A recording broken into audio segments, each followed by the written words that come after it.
नमस्कार, मैं हूं आशीष। आप देख रहे हैं स्टडी IQ UGC नेट और आज मैं बात करने वाला हूं अबाउट हिस्ट्री। वो सब्जेक्ट जो आपका सबसे पसंदीदा है नेट के बाकी सारे सब्जेक्ट्स में, वो सब्जेक्ट्स जो बहुत सारे लोगों को कभी कभार डरा भी देता है, लेकिन आप अगर यहां पर पहुंच गए हैं so that is the best and the first step that you have to take. डरने की अब कोई बात नहीं है, घबराने की और कोई जरूरत नहीं है। हिस्ट्री को डीमिस्टिफाई करना मेरा काम है आपके लिए, और इससे सरल, सुगम, आसान, easy to understand, easy to digest and then to recalibrate and put it in examination perspective, ये सब कुछ आपको स्टडी IQ देता है। नाउ पर्टिकुलरली मैं सबसे पहले बात करना चाहूंगा हिस्ट्री के टाइमलाइन की। दोस्तों, अगर टाइमलाइन आपके दिमाग में क्लियर हो तो हिस्ट्री के कोई भी फैक्ट्स या हिस्ट्री की कोई भी सिलेबस या कोई भी टर्म्स, टर्मिनोलॉजीज जिसके ऊपर क्वेश्चंस आते रहते हैं वो आराम से क्लियर हो जाते हैं। So basically this is your building block. जैसे हमारे बॉडी की बिल्डिंग ब्लॉक्स प्रोटीन होती है, राइट? उसी से सब कुछ सेल्स वगैरह बनते हैं। उसी तरीके से हिस्ट्री के जानकारी के लिए, हिस्ट्री के इंट्रोडक्शन के लिए बिल्डिंग ब्लॉक्स अगर कोई है तो वो ये टाइमलाइन है। दोस्तों, मैं 3 सीरीज में टाइमलाइन को आपके सामने प्रस्तुत करूंगा। Ancient history timeline, medieval history timeline and modern history timeline with respect to India, और वर्ल्ड हिस्ट्री की टाइमलाइन भी मैं आपके सामने पेश करूंगा जो कि मॉडर्न के पर्सपेक्टिव में आपको समझ में आनी चाहिए। सिलेबस हम लोगों ने ऑलरेडी डिस्कस किया हुआ है। Those who have not seen the syllabus, या आपको हिस्ट्री के सिलेबस को डिटेल में देखना है, प्रीवियसली मेरे द्वारा लाए गए वीडियो की प्लेलिस्ट को क्लिक करिए। आशीष के नाम से, आशीष मिश्रा के नाम से आप वीडियोस में जाएंगे, प्लेलिस्ट आपको मिलेगा। सिलेबस डिस्कशन हमने पहले ही किया हुआ है, and that too with the pattern of UGC। सो उसके 2 वीडियोस आ चुके हैं। Please follow that video if you have not seen the syllabus yet, and if you have seen that of course you can start with the timeline of it. बहुत ही सरल तरीके से I will take you through the timeline of this is the first series of ancient India. Now look at this time period. हम pre history से time period start करेंगे। The history of the age of Earth itself is 4600 million years ago. 4.6 billion years ago से हमारी पृथ्वी चली आ रही है। अगर सीधे सीधे तौर पे कहूं तो हम, यानी कि we human beings had started emerging on the face of Earth from 30 million years ago. That means we don't even comprise 1%. We don't even form 1%, my dear friends, of the history of this earth. Forget 1%, we are even less than 0.5%. तो आप समझ सकते हैं कि विश्व की history और हमारी ह्यूमन हिस्ट्री दोनों में कोई समानता है ही नहीं। ये बहुत लोगों के लिए शॉकिंग होता है, बट यू नो व्हाट, कभी कभार इससे बड़े सिंपलिस्टिक क्वेश्चंस आ जाते हैं। हम शुरू ही कर देते हैं इंडस वैली सिविलाइजेशन से, या इंडिया में पाए गए सबसे पुराने होमिनिड आर्टिफैक्ट से, प्री हिस्ट्री से। बट होता यह है कि UGC या UGC नेट के जो क्वेश्चंस आते हैं वो बड़े ही बेसिक क्वेश्चंस होते हैं, और वो आपको बहुत ही बेसिक नॉलेज भी पूछते हैं। ये एक सबसे बेसिक नॉलेज है in the study of timelines of history, कि सबसे पहले आपको अर्थ का डेट पता होना चाहिए, कितने साल पुराना है। ये एक साइंटिफिक थियोरी भी है, right? We study geology, rocks के फॉर्मेशन, जियोलॉजिकल फॉर्मेशंस के हिसाब से जियोलॉजिस्ट्स ने अर्थ की age around 4600 million years ago की बताई है। That means 4.6 billion years ago. That's a huge time period, और उसका हम पार्ट हैं पिछले 30 मिलियन years ago से। हम पृथ्वी पर हैं, हम अर्थ पे हैं। हम का मतलब we hominids. Paleolithic age India में, पेलियोलिथिक एज जो है वो स्टोन एज का सबसे पहला पार्ट होता है। सो stone age is divided into 3 parts: Paleolithic age, Mesolithic age and Neolithic age, right? So that is, Paleo means oldest stone age, Meso means middle stone age, Neo means the relatively new stone age. Agriculture में हम देखते हैं agriculture का उद्भव या agriculture को जोर शोर से यूज करने का जो एज है वो न्यूलिथिक एज है। पेलियोलिथिक एज में और मीजोलिथिक एज में आप ज्यादातर स्टोन टूल्स, माइक्रोलिथ टूल्स से अपना काम चलाते हैं। अब ये जो पेलियोलिथिक का जो टाइम पीरियड है इंडिया में वो 6 लाख ईयर्स अगो से 10,000 ईयर्स अगो तक चलता है। यानी कि इस साल के दौरान हम देखते हैं कि क्रूड स्टोन्स आ रहे हैं, हंटिंग गैदरिंग हो रही है, कम्युनिटी स्ट्रक्चर बना नहीं है लेकिन हंटिंग गैदरिंग है, क्रूड स्टोन्स है। ऐसे पेलियोलिथिक टूल्स आपको मिलेंगे। ऐसे पेलियोलिथिक टूल्स आप देख सकते हैं। जो स्टूडेंट्स इस वीडियो को देख रहे हैं, let me clear it for you also, भले ही आप यूजीसी नेट दे रहे हो या नहीं भी दे रहे हो, फिर भी हिस्टोरिकल टाइमलाइन अगर आपको सीखनी है तो ये वीडियो सबसे इंपॉर्टेंट है आपके लिए। Okay, then you go to Mesolithic age, 9000 years ago से लेके 4000 बीसी तक। सो 4000 बीसी में होलोसीन एरा आता है। This is again a geological term, ठीक है। जब आप ज्योग्राफी पढ़ते हैं तो आपको बताया जाता है कि कुछ ज्योग्राफिकल एराज हैं, प्लीस्टोसिन, होलोसिन, ये एरा होते हैं, ठीक है। Pleistocene was the last ice age that we had. उसके बाद जब होलोसीन एरा आता है, यानी कि आइस एज खत्म होता है, तो माइक्रोलिथ टूल्स आना शुरू हो जाते हैं। क्लाइमेट थोड़ा वेट एंड वार्म होता है, बिकॉज आइस खत्म हो रहा है, वार्मिंग शुरू हो जाती है। और ये वार्मिंग डोमेस्टिकेशन ऑफ एनिमल्स को, फायर को और साथ ही साथ कम्युनिटी स्ट्रक्चर्स को जन्म देने में बहुत हेल्प करती है।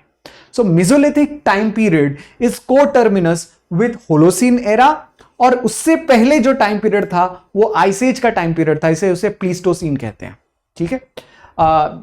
Geographical time scale Palaeozoic, Mesozoic, Cenozoic में डिवाइडेड है। Cenozoic is then divided into Tertiary and Quaternary period. तो Quaternary period is further divided into these era, which is Pleistocene, Holocene era. Era is also further divided into epochs, ठीक है। तो ये division historical नहीं है, लेकिन geographical division है, but फिर भी ऊपर से समझने के लिए आप ये समझिए कि लास्ट आइस एज में पेलियोलिथिक एज चल रहा था। जैसे ही आइस एज खत्म होता है, होलोसीन एरा आता है, क्लाइमेट वेट एंड वार्म हो जाती है, ठंड कम होती है, तापमान बढ़ने लगता है, and you have the Mesolithic as. Finally, you have what you call as Neolithic age. 7000 BC में Neolithic age का उद्भव होता है। Now what is there? Food processors are coming. So now you have, माफ करिएगा, food producers, food processors, हम agriculture करना सीख गए हैं। That is why मैंने आपको स्टार्टिंग में ही कहा, Neolithic age इंडिया में और all over the world agriculture के उद्भव से जाना जाता है, एग्रीकल्चर के स्टार्टिंग से जाना जाता है। Then you have polished tools, because agriculture आप कर रहे हैं तो आपको टूल्स भी चाहिए, बोथ वुडन टूल्स, क्योंकि आयरन टूल्स अभी नहीं आएंगे, वुडन टूल्स, व्हील की डिस्कवरी होगी, पॉटरी का आना शुरू हो जाएगा। You have a new social structure which is emerging out of neolithic age. अब बहुत सारे स्टूडेंट्स का एक क्वेश्चन होगा कि सर यहां पर एज ओवरलैप करते हुए दिख रहे हैं कि 10,000 ईयर्स खत्म नहीं हुआ, फिर भी मेसोलिथिक एज शुरू हो गई, और मेसोलिथिक एज खत्म नहीं हुआ, उससे पहले नियोलिथिक एज शुरू हो गई। ऐसा ओवरलैपिंग क्यों है? ऐसा ओवरलैपिंग ज्योग्राफिकल डिस्ट्रीब्यूशन के हिसाब से है। अगर इंडिया का मैप देखा जाए और उसमें तीनों एज के, अगर मैं इंडिया का मैप ड्रॉ करता हूं, मान लीजिए बड़ा ही रफली तरीके से अगर मैं बता रहा हूं, और तीनों एज के साइट्स को मैप करूंगा कि पेलियोलिथिक साइट्स कहां हैं, मेसोलिथिक कहां है, नियोलिथिक कहां है, तो ज्यादातर पेलियोलिथिक साइट्स इंडिया में आपको ज्यादातर डेक्कन प्रोविंस में मिलेंगे। बीच में यानी कि सेंट्रल ग्रासलैंड्स में आपको मेसोलिथिक के साइट्स मिलेंगे ज्यादातर, और नॉर्दर्न गैंजेटिक प्लेन्स में और even areas of Jammu Kashmir में आपको नियोलिथिक के साइट्स मिलेंगे, बिकॉज खेती है, बिकॉज फार्मिंग है, राइट। अब चूंकि एरियाज अलग अलग हैं, यहां पर पेलियोलिथिक है, यहां पर मेसोलिथिक है, यहां पर नियोलिथिक है, ये एरियाज अलग अलग होने के चलते टाइम ओवरलैप कर सकता है। तो ऐसा समय जरूर होगा जब मेसोलिथिक सोसाइटीज होंगी, फिर भी नियोलिथिक सोसाइटीज नॉर्थ में एग्रीकल्चर कर रही होंगी। For example, very famous sites of Neolithic age is Mahadaha, Koldihwa in Bihar and in Uttar Pradesh, particularly in the present day Gorakhpur area. वहां पर राइस की उत्पत्ति, राइस, व्हीट, ये सबसे पहले मिल रहा है। ओके, दैट मीन्स जब बाकी लोग राइस और व्हीट नहीं खा रहे थे, कोर्सर सीरियल्स खा रहे थे, कोर्सर ग्रेन्स, या अगर आप कहें जंगली ज्यादातर क्रॉप्स खा रहे हैं या एनिमल डाइट पर हैं, तो नॉर्थ के लोग, पर्टिकुलरली जो गंगा और यमुना के दोआब्स में हैं, प्लेन्स में हैं, वो एग्रीकल्चर प्रैक्टिस कर रहे थे। So that explains to you why there is an overlap. Okay, I hope you will be able to understand. So ये टाइमलाइन क्लियर करता है आपके प्री हिस्ट्री की. Then if you go forward, इससे अगर आप आगे जाते हैं, so you have a very interesting culture which is called as non Harappan Chalcolithic culture, which is not a Harappan culture, but ये कॉपर को स्मेल्ट करना जानता है या कॉपर को बनाना जानता है, लेकिन ये हड़प्पा का या इंडस वैली का पार्ट नहीं है. This is in fact the first non stone age groups. कि स्टोन एज ग्रुप से आगे इंडिया में अगर कोई ग्रुप आगे बढ़ता है या अगर कोई सोसाइटी आगे बढ़ती है, सो that is this non Harappan Chalcolithic culture, जो कि हम अलग अलग टाइम में अलग अलग एरियाज में इंडिया के लोकेट करते हैं. For example Ahar culture 2100 BC से लेकर 1500 बीसी तक देखने को मिलता है. This is Ahar culture. ठीक है. Again the present day plains between Sabarmati and Mahi river. तो प्रेजेंट डे आप कह सकते हैं राजस्थान मध्य प्रदेश के बीच वाले एरिया में आहार कल्चर देखने को मिलेगा. कयाथा कल्चर अगेन 2000 से लेके 1800 बीसी तक. ज्यादा अगर मैं कहूं तो डेट्स का हेर फेर नहीं है, और ना ही डेट्स आपको बहुत ज्यादा याद करने की भी जरूरत है, because they are no more asking exact dates. और ये डेट्स थोड़े बहुत ऊपर नीचे भी होते हैं, अलग अलग किताबों में अलग अलग तरीके से दिए गए हैं. दैट इज वाई जब हिस्टोरियंस और आर्कियोलॉजिस्ट्स के बीच में डिबेट होता है इन डेट्स को लेकर, तो ऐसे फैक्चुअल नरेशंस यूजीसी नहीं पूछती है. ठीक है, बट वो आपसे कल्चर्स के नाम जरूर पूछ सकती हैं. For example non Harappan chalcolithic cultures में कौन से कल्चर्स आएंगे. ठीक है, या वो कभी कभार आपको ये पूछ सकती हैं कि ये कल्चर्स ऐसे कौन से थे जो हड़प्पा के पैरामीटर्स से या इंडस वैली सोसाइटी के बाउंड्रीज से अलग रहते थे, लेकिन उनके साथ में थे, उनके समय में थे. इंडस वैली सोसाइटी का टाइम पीरियड अगर हम देखने जाएंगे, सो दैट करस्पॉन्ड्स टू रफली as 2350 to 1750 BCE. That means ये मैच्योर पीरियड है. ठीक, इंडस वैली सोसाइटी का, इंडस वैली सिविलाइजेशन का. अब इसी टाइम में ये सिविलाइजेशंस भी आपको देखने को मिलती हैं. हालांकि इसे हम सिविलाइजेशन नहीं कहते, इसे हम कल्चर कहते हैं. कल्चर और सिविलाइजेशन में बहुत फर्क होता है, बट फिर भी ये कल्चर्स हैं. ये उतने प्रोग्रेस्ड नहीं हैं जितनी इंडस वैली सिविलाइजेशन थी, और ये इंडस वैली सिविलाइजेशन के बाहर थे. ठीक है, उनके बाउंड्रीज में नहीं थे. सो you had Ahar, Kayatha culture, Malwa culture in the present day Madhya Pradesh region, the northern Madhya Pradesh belt, and Jorve culture which was near Pune or Maharashtra in Inamgaon, Jorve Inamgaon culture, जहां पर copper smelting, mud and ड्वेब के घर, burial patterns और ornamental bangles, ये सब कुछ मिला करते थे. सो ये आपको बताता है कि ये कल्चर ऑल्दो हड़प्पा से बहुत पास में है, इंडस वैली टाइम पीरियड में ही है, लेकिन इंडस वैली का पार्ट नहीं है, उससे थोड़ा सा अलग है, जिसे हम स्टोन एज की उपाधि नहीं देंगे. We will not call them as stone age cultures. Stone age cultures जो पहले थे वही हैं, और जो हम लोगों ने देखा stone age cultures in the form of this time period, paleo, meso and neolithic time period, they are different. लेकिन इसके बाद अगर कल्चर्स को ये आना शुरू होती है हड़प्पा के अलावा, so that is not Harappan Chalcolithic culture. This is the most important understanding. And the next understanding is the coming up of Indus Valley civilization. अब Indus Valley civilization का मैंने आपको बताया mature phase ये है around 2350 से लेकर 1750 तक. ये mature phase है, यानी कि यहां पर आपको सबसे ज्यादा सिटीज, सबसे ज्यादा ट्रेडिंग, सबसे ज्यादा लिटरेचर, या सबसे ज्यादा लिटरेचर तो हम डिसिफर नहीं कर पाए, हम पढ़ नहीं पाए, बट फिर भी सबसे ज्यादा साइट्स आपको इसी टाइम पे देखने को मिलते हैं. What about earlier time period? ऐसा तो नहीं था कि ये हड़प्पा का जो एरिया है जो आप यहां पर देख रहे हैं, ये हड़प्पा का एरिया अचानक बस गया, अचानक आ गया. तो इससे पहले भी बहुत सारे सिटीज थे. Earliest cities according to archaeological source हमें 7000 से लेके 4000 के बीच में मिलते हैं। तो ये सबसे अर्लीस्ट सिटीज थे, जैसे बलूचिस्तान में आमरी, कोट डीजी, ठीक है। तो बलूचिस्तान वाले एरिया में हमें सबसे पुराने कल्चर्स मिलते हैं। प्री हड़प्पन सेटलमेंट्स 4000 में मिलते हैं, और मैच्योर हड़प्पन सेटलमेंट्स में हड़प्पा आता है, मोहनजोदाड़ो आता है, Dholavira, Rakhigarhi, Lothal etcetera. There number of sites which we will discuss in detailed classes. जब हमारी क्लासेस शुरू होंगी तब हम इसमें डिटेल में करेंगे, बट अभी के लिए आपको ऊपर ऊपर का टाइमलाइन हम बता रहे हैं और साथ ही साथ कुछ इंपॉर्टेंट सिटीज बता रहे हैं।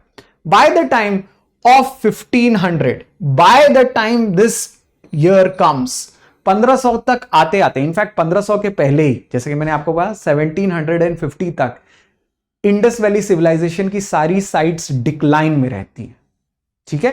एंड दिस ईयर 1500 से लेके 600 इज ऑल्सो नोन। अब इस टाइम पीरियड से इसके आप आगे जाएंगे तो इसे हम कहते हैं Vedic age in India. This is my dear friend how history starts. Okay, so ये सबसे पहला पार्ट है Indus valley civilisation, non Harappan culture, जो कि हमें प्री हिस्ट्री से हिस्ट्री के टाइम पीरियड पे लेके आता है। Now what is prehistory? मैंने आपको जैसे कहा प्री हिस्ट्री से हिस्ट्री में लेके आता है। अब आप हिस्ट्री का स्टार्ट कर रहे हैं पढ़ना, अगर टाइमलाइन के हिसाब से मैं बोलूं तो प्री हिस्ट्री वो पार्ट है जिसकी कोई एपिग्राफिकल या लिटरेरी या न्यूमिस्मैटिक एविडेंस ना हो। देयर इज नो एविडेंस, सिर्फ और सिर्फ आर्कियोलॉजिकल एविडेंस हमें पता चलता है, वो वाला पार्ट जो है हिस्ट्री का। For example bone tools, for example the tools made by primitive human beings, agricultural products जो उन्होंने उपजाए खाए, burial patterns, stone tools, buried skeletons, ये सारे जो चीज हैं वो हमें ना ही कोई रिटन सोर्स छोड़ते हैं, ना ही कोई एपिग्राफी छोड़ते हैं, राइट? कोई ऐसी लेखा पद्धति नहीं छोड़ते हैं, कोई लिटरेचर नहीं छोड़ के जाते, कोई कॉइन्स नहीं छोड़ के जाते, कुछ भी ऐसा चीज जो कि ह्यूमन कल्चर को समझाए या बुझाए वो नहीं छोड़ के जाते। So that is called as pre history, and history is called as that part जिसमें या तो हमें एपिग्राफिकल एविडेंस मिलेंगे, या लिटरेरी मिलेगा, या न्यूमिस्मैटिक्स मिलेगा। क्या हमें लिटरेचर मिलता है हड़प्पा टाइम पीरियड में? बिल्कुल मिलता है। हम उसे पढ़ नहीं पा रहे हैं वो अलग बात है, दैट इज नॉट डिसिफरेबल। तो अभी तक हमने उसे डिसाइफर नहीं किया है, उसे डिकोड नहीं किया है, लेकिन हमारे पास एपिग्राफिकल एविडेंस है, लिटरेचर के एविडेंस है, न्यूमिस्मैटिक एविडेंस यानी कि कॉइन्स होते हैं, लेकिन यहां पर कॉइन्स नहीं थे, सील्स थे, तो हमारे पास सील्स भी हैं। So we have many other avenues other than archaeology. Archaeology को छोड़कर और भी बहुत सारे एवेन्यूज हैं, तरीके हैं जिससे हम इंडस वैली सिविलाइजेशन को पढ़ सकते हैं। This is how history starts. I hope you are able to understand through this timeline. Next series में मैं टाइमलाइन और डिस्कस करूंगा in detail about ancient Indian history. Stay tuned for that.